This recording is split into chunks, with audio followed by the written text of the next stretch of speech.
Bonjour, je m'appelle Brian Terville, je suis chercheur en mathématiques au Centre Borelli, laboratoire de mathématiques appliquées, neurosciences et recherche biomédicale de l'École normale supérieure Paris-Saclay et unité mixte du CNRS, et je suis ravi de vous présenter le projet ONADAP. ONADAP, ça veut dire Outil numérique d'aide à la décision en période d'attrition des personnels. En cette période de crise du Covid-19, les hôpitaux font face à des difficultés de gestion et d'organisation sans précédent qui demandent de fournir des solutions rapides et intuitives.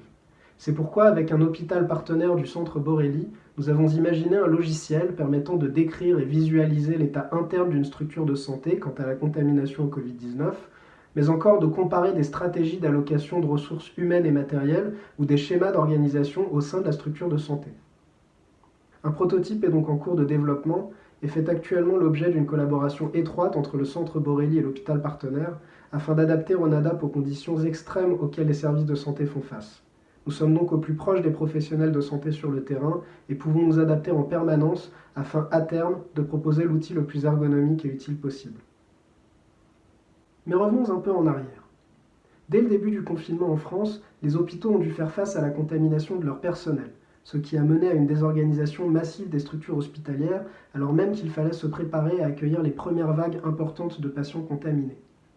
Nous avons donc agi dans l'urgence à deux niveaux principaux. Premièrement, nous avons développé un rapport journalier détaillé de l'état de santé du personnel. Ce rapport est totalement automatisé et a été pensé de façon à être entièrement modulable. Il est donc très facile de modifier son contenu selon les besoins, qui changent eux-mêmes constamment en réponse à l'évolution de la situation.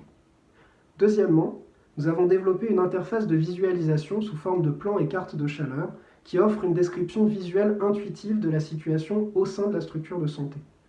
Ceci a aidé l'hôpital avec lequel nous travaillons à prévoir son organisation interne dès le début de la crise. L'idée du projet ONADAP est née de ce premier travail. Nous avons imaginé, toujours en étroite collaboration avec les professionnels de santé, toutes les fonctionnalités supplémentaires dont pourrait bénéficier un hôpital ou même une unité médicale quelconque dans une situation comme celle que nous vivons actuellement. Nous avons ainsi obtenu un financement de 18 mois qui va nous permettre d'intégrer toutes ces nouvelles fonctionnalités et ainsi de faire d'ONADAP un outil de premier choix pour les structures de santé en période de crise sanitaire. Mais avant de décrire ces fonctionnalités plus en détail, je vous propose de jeter un œil à notre prototype. Voici la première version de notre interface de visualisation. Précisons tout d'abord que les plans, les chiffres et les noms que vous pourrez voir ici sont simulés et ne rendent donc pas compte de l'état d'une structure de santé en particulier. Sur la partie gauche de l'interface, nous pouvons voir apparaître un plan éclaté des différents étages d'une structure de santé donnée, découpé en blocs de différentes couleurs, représentant par exemple les différents services d'un hôpital. En laissant cette partie telle qu'elle, c'est-à-dire en ne sélectionnant aucun service, les données auxquelles nous avons accès sur la partie centrale de l'interface sont les données globales de l'hôpital. Sur la partie haute, des chiffres clés sur l'état de santé global du personnel sont affichés. En dessous, 3 menus différents permettent de rendre compte de l'évolution temporelle de la situation au sein de l'hôpital. Nous pouvons par exemple choisir de représenter l'évolution du nombre cumulé de personnel symptomatique segmentés selon leurs résultats au test de dépistage du Covid-19. En modifiant les choix dans les menus proposés, nous pouvons également choisir par exemple de représenter le nombre journalier des effectifs positifs au Covid-19 segmentés selon leurs fonctions hospitalières. La représentation journalière est ici proposée sous forme de barres et les couleurs représentent les différentes fonctions.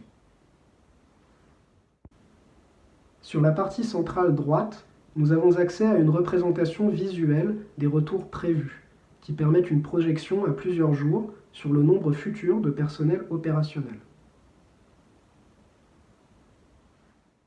Sélectionnons maintenant un service en particulier sur le plan éclaté à gauche. Disons le service nommé ici US. Les visuels de la partie centrale s'adaptent à cette sélection et rendent ainsi compte de l'état de santé de ce service en particulier. Nous pouvons segmenter les graphes suivant le même procédé que précédemment. Une fonctionnalité supplémentaire du plan éclaté est la représentation sous forme de carte de chaleur. En sélectionnant « Afficher le taux de cas symptomatiques » en haut à gauche, un dégradé de rouge apparaît sur le plan éclaté de la structure de santé, permettant de visualiser en un coup d'œil où se trouvent les zones les plus à risque. Nous voyons ici que le service US paraît le plus touché par l'apparition de symptômes du Covid-19 au sein de son personnel. Enfin, téléchargeons le rapport journalier détaillé de l'état de santé de l'hôpital en cliquant sur l'onglet en haut à droite de l'interface visuelle. Ce rapport de situation permet d'accéder aux détails poussés des chiffres à la fois globaux et par service. Voici par exemple un tableau défini suivant la demande d'un hôpital. Ou encore des graphiques rendant compte de l'évolution temporelle de son état de santé interne. Il est important de préciser que la structure même du rapport peut être adaptée en fonction de la demande. Voici donc une première version d'ONADAP. Nous avons maintenant 18 mois pour le faire évoluer et le rendre le plus complet possible. Voyons quelles fonctionnalités y seront intégrées. 3 volets principaux seront développés. Le premier volet, portant sur le personnel, est celui dont nous venons de voir une première version.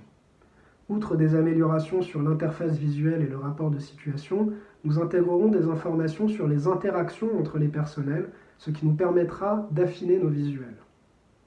Par ailleurs, une étude séro-épidémiologique sera effectuée et ces résultats nous permettront de mieux comprendre la propagation du virus au sein du personnel, mais également d'affiner nos modèles.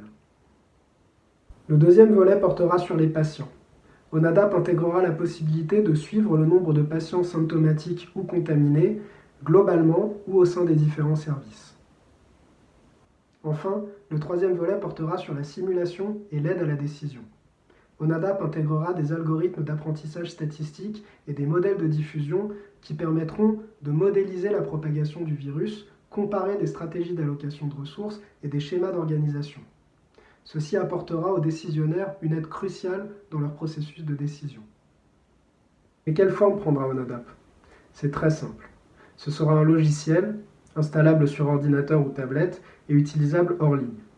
Une connexion Internet ne sera nécessaire que pour actualiser les bases de données. Un système d'authentification sécurisé permettra d'assurer que seuls les utilisateurs habilités auront accès à l'interface et ses données. Toutes les précautions seront prises afin qu'aucune donnée sensible ne sorte de l'enceinte de l'établissement de santé. Un serveur distant sécurisé contiendra uniquement des structures de données codifiées et interagira de façon sécurisée avec une base de données locale à laquelle la plateforme pourra accéder et qui, au moyen d'un système de désanonymisation intégré, permettra l'affichage des données sur l'interface. C'est donc l'utilisateur habilité seul qui pourra par exemple voir les noms des services et des personnels affichés sur les différents graphiques. Nous ne travaillerons bien sûr pas seuls. Nos partenaires dans ce projet sont nombreux et nous apporteront une expertise des plus importantes. Si vous avez des questions concernant ONADAP ou si vous êtes une structure de santé et que vous pensez qu'ONADAP pourrait vous aider, n'hésitez pas à nous contacter. Nous nous ferons un plaisir de travailler avec vous afin d'adapter ONADAP à vos besoins. En attendant, je vous souhaite à tous une très bonne santé.